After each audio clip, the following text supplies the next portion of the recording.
पीछे खड़े हैं व्लादिमीर पुतिन, शी जिनपिंग और खामनेई।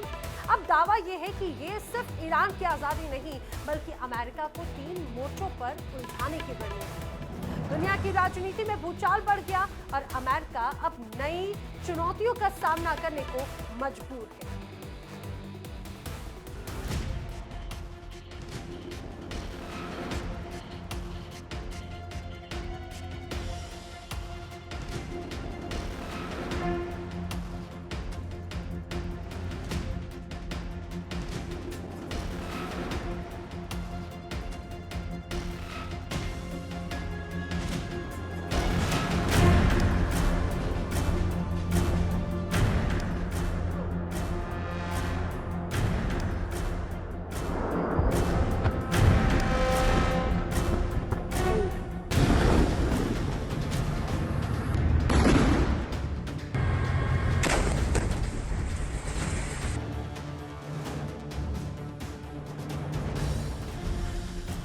दुनिया की राजनीति में इस वक्त सबसे बड़ा सवाल है कि क्या रूस और चीन ने ईरान को ढाल बनाकर अमेरिका के खिलाफ एक नया मोर्चा खोल दिया है।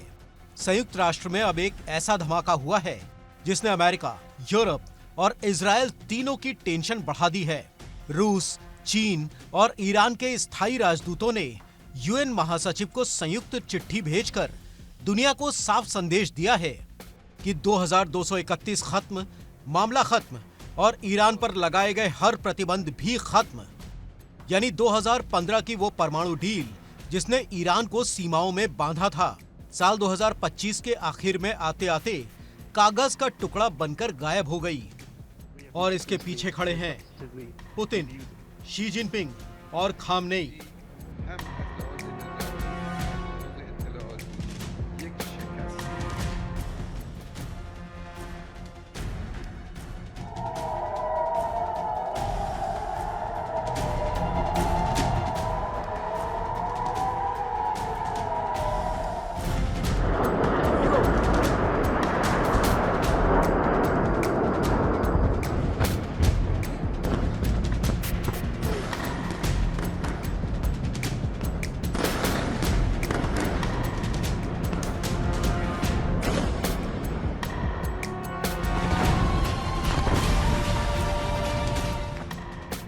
साल 2015 का JCPOA यानी ईरान परमाणु समझौता, जिसे अंतर्राष्ट्रीय सुरक्षा के लिए सबसे अहम दायरा कहा गया था और इसके ऊपर निगरानी रखता था यूएन सिक्योरिटी काउंसिल का रेजोल्यूशन 2231 के तहत ईरान पर हथियारों की खरीद बिक्री पर रोक, मिसाइल प्रोग्राम की सीमाएं, IAEA की रिपोर्टिंग और परमाणु ईंधन पर कड़े नियम सब कुछ अनिवार्य थे।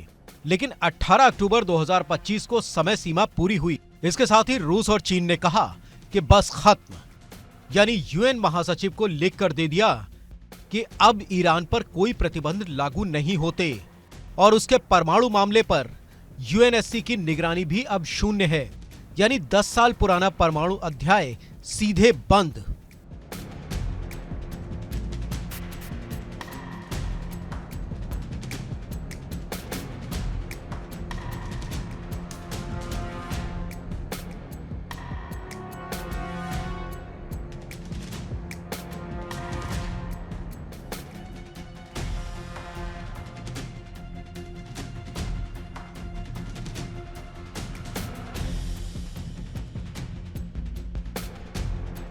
अब सवाल उठ रहा है कि ये सिर्फ कूटनीति है या फिर अमेरिका के खिलाफ एक नई व्यवस्था की बिसात, क्योंकि तीनों देश रूस, चीन और ईरान ने जिस समन्वय के साथ ये कदम उठाया है वो पहली बार है कि तीनों ने एक सुरक्षित सामरिक ब्लॉक जैसा व्यवहार किया है।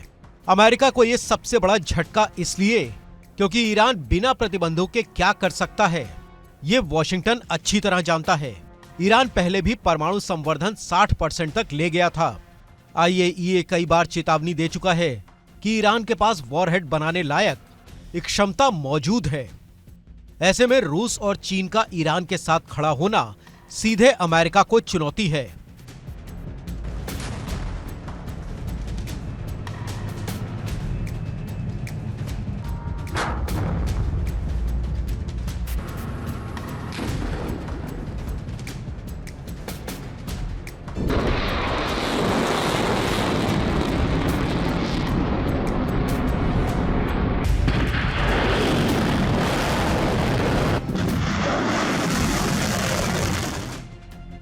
विशेषज्ञ कह रहे हैं कि ये सिर्फ ईरान की सुरक्षा की बात नहीं, ये अमेरिका को तीनों मोर्चों पर उलझाने का प्लान है। मोर्चा नंबर 1, मध्य पूर्व। ईरान की परमाणु स्वतंत्रता से इजराइल और अमेरिका की नींद उड़नी तय है, यानी बीच में उलझेंगे हिजबुल्लाह, हमास और यमन में मौजूद हूती। मोर्चा नंबर 2, यूरोप। रूस यूक्रेन में पहले से ही युद्ध चल रहा है। नेटो लगातार रूस के नजदीक आता जा रहा है। ईरान का मुद्दा बढ़ेगा तो अमेरिका यूरोप को कम प्राथमिकता देगा। मोर्चा नंबर 3, एशिया प्रशांत। चीन ताइवान पर दबाव बनाए हुए है। अगर अमेरिका की ऊर्जा मध्य पूर्व में फंसी तो ताइवान पर उसकी पकड़ कमजोर होगी। सीधी भाषा में ये ईरान का मामला नहीं, ये अमेरिका को तीन तरफ फंसाने का सामरिक खेल है।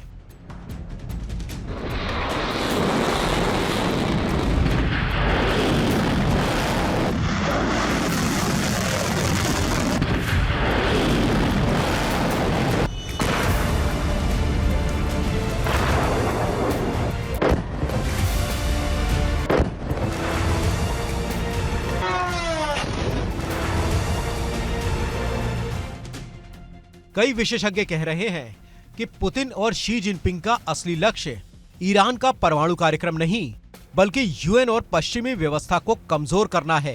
क्योंकि अगर 2231 जैसे समझौते यूं ही खत्म होते रहेंगे तो यूएन का महत्व भी खत्म होने लगेगा और अमेरिका का वैश्विक नेता का दर्जा कमजोर हो जाएगा। इसके उलट रूस और चीन दिखा रहे हैं कि वो अंतर्राष्ट्रीय नियमों को अपनी राजनीतिक इच्छाओं के मुताबिक मोड़ सकते हैं। और सबसे खतरनाक, अगर ईरान मुक्त है तो सऊदी अरब, तुर्की, मिस्र, यूएई सभी परमाणु कार्यक्रम तेज कर सकते हैं। यानी पूरा मध्य पूर्व नए परमाणु युग में फिसल सकता है।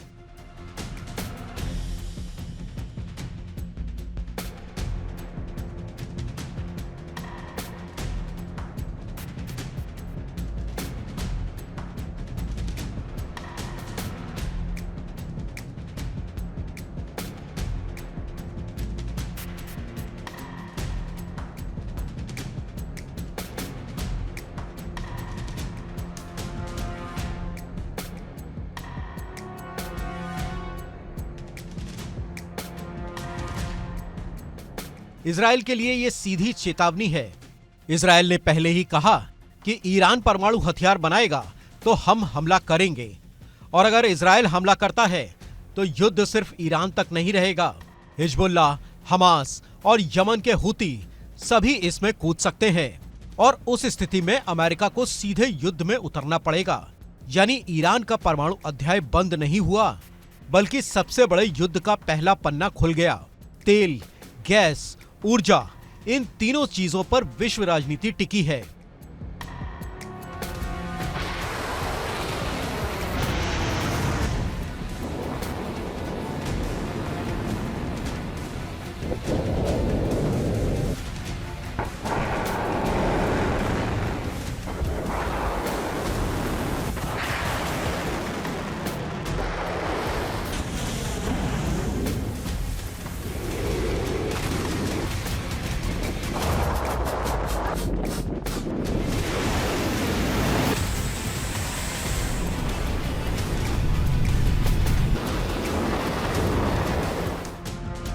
ईरान के पास दुनिया के सबसे बड़े हाइड्रोकार्बन भंडारों में से एक है।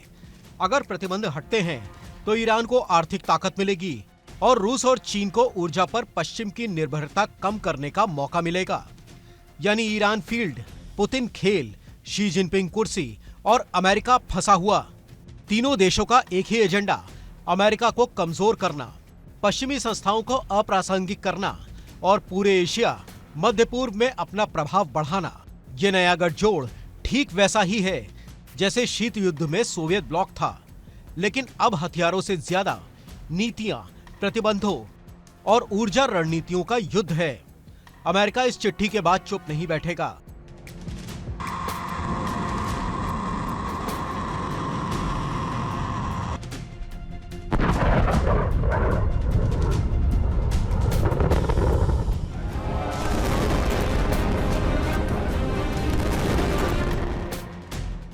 अमेरिका और यूरोपीय देश 2231 खत्म होने के बाद भी नए प्रतिबंध लगाएंगे, सैन्य दबाव बढ़ाएंगे और इजरायल की सुरक्षा में और संसाधन डालेंगे।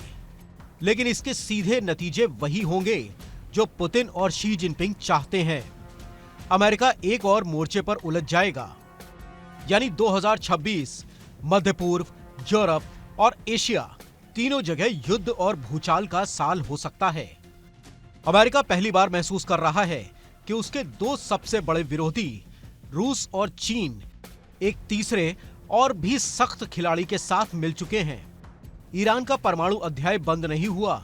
ये तो अब रूस और चीन का अमेरिका विरोधी सामरिक ब्लूप्रिंट खुलकर सामने आया है, जिसमें पन्ना बदलता है लेकिन खेल वही, टकराव, दबदबा और वर्चस्व। अब सवाल सिर्फ इतना है कि क्या अमेरिका इस जाल को काट पाएगा? क्या रूस, चीन और ईरान का ये मोहरा पूरी वैश्विक व्यवस्था को बदल देगा?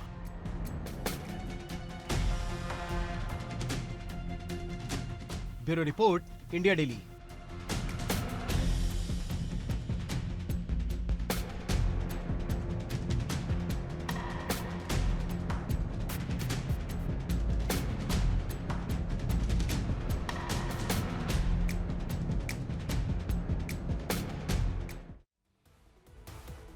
और अब बात करते हैं गाजा की, जहां पर एक बार फिर शांति लौटने की उम्मीद जताई जा रही है। हमास हथियार रखने को तैयार हो गया है। उधर नेतन्याहू भी अमेरिका दौरे पर जाने वाले हैं। अब खबर है कि पीस प्लान के अगले चरण पर चर्चा की जा सकती है। देखिए रिपोर्ट।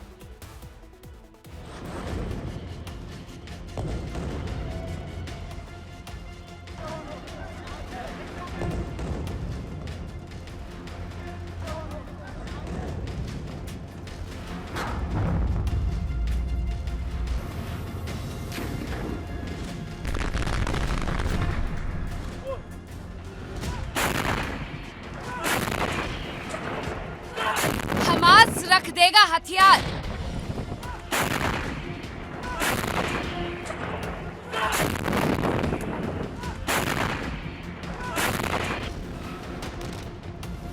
गाजा में लौटेगी शांति।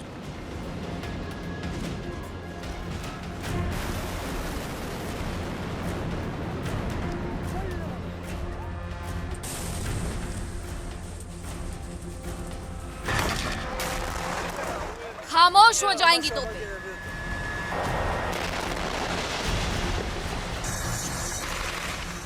करीब 2 साल से गाजा की धरती जंग की आग से झुलस रही है।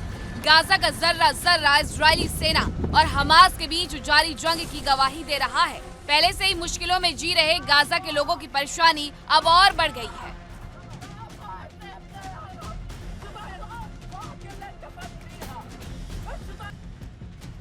हमास और इजरायली डिफेंस फोर्सेस यानी आईडीएफ का संघर्ष जारी है। इजरायल जहां हमास के खात्मे और बंधकों की रिहाई की मांग तक जंग जारी रखने पर अड़ा था, तो वही हमास भी हथियार डालने को तैयार नजर नहीं आ रहा था।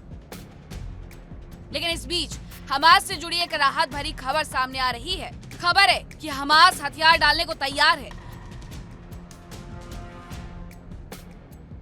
वो बातचीत की टेबल पर आ सकता है और भविष्य में फिलिस्तीन राज्य की नींव रखने में अहम भूमिका अदा कर सकता है। यानी जंग अब गाजा के लिए बीते समय की बात हो सकती है। हमास के राजनीतिक ब्यूरो के सदस्य बासेम नईब का कहना है कि दोनों ही पक्ष समझौते के दूसरे और जटिल चरण में प्रवेश करने जा रहे हैं।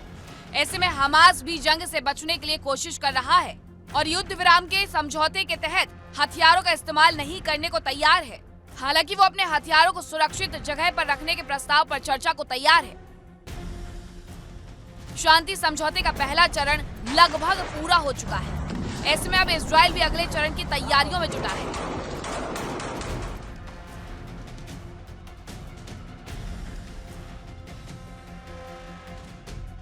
गाजा के लिए इजरायल का प्लान। खबर है कि इजरायल के प्रधानमंत्री बेंजामिन नेतन्याहू जल्द ही अमेरिका के दौरे पर जा रहे हैं। इसी महीने के अंत में पीएम नेतन्याहू अमेरिका जा सकते हैं, जहां वो राष्ट्रपति ट्रंप से मुलाकात करेंगे। इस दौरान गाजा प्लान को लेकर बातचीत हो सकती है।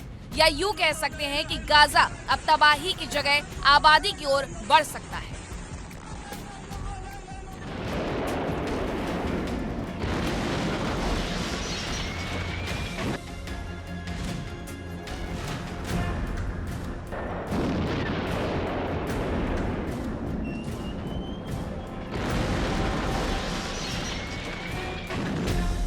दरअसल ट्रंप की योजना का पहला चरण लगभग पूरा हो चुका है, जिसके तहत इजराइल के सभी बंधकों की रिहाई होनी थी।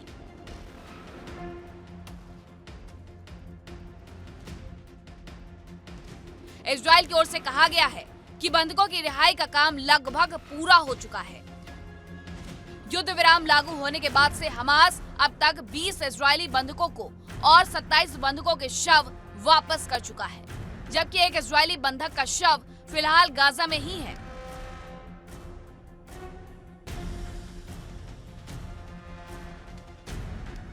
इसके बदले इजराइल करीब 2000 फिलिस्तीनी कैदियों को रिहा कर चुका है।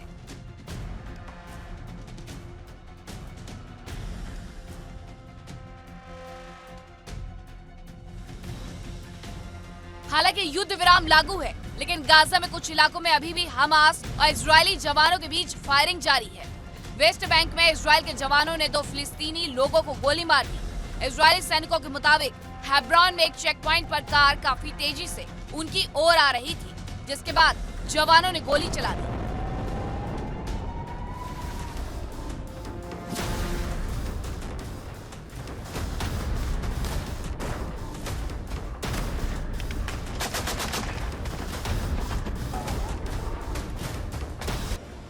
करीब 2 साल से ज्यादा समय से इजराइल और हमास के बीच जंग चल रही है।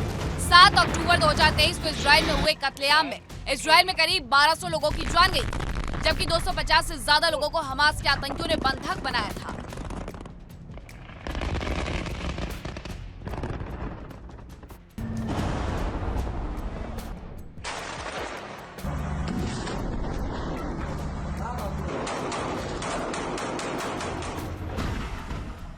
इसके बाद इजरायली सेना ने जो अभियान शुरू किया, खबर है कि उसमें अब तक 70,000 से ज्यादा फिलिस्तीनी मारे जा चुके हैं।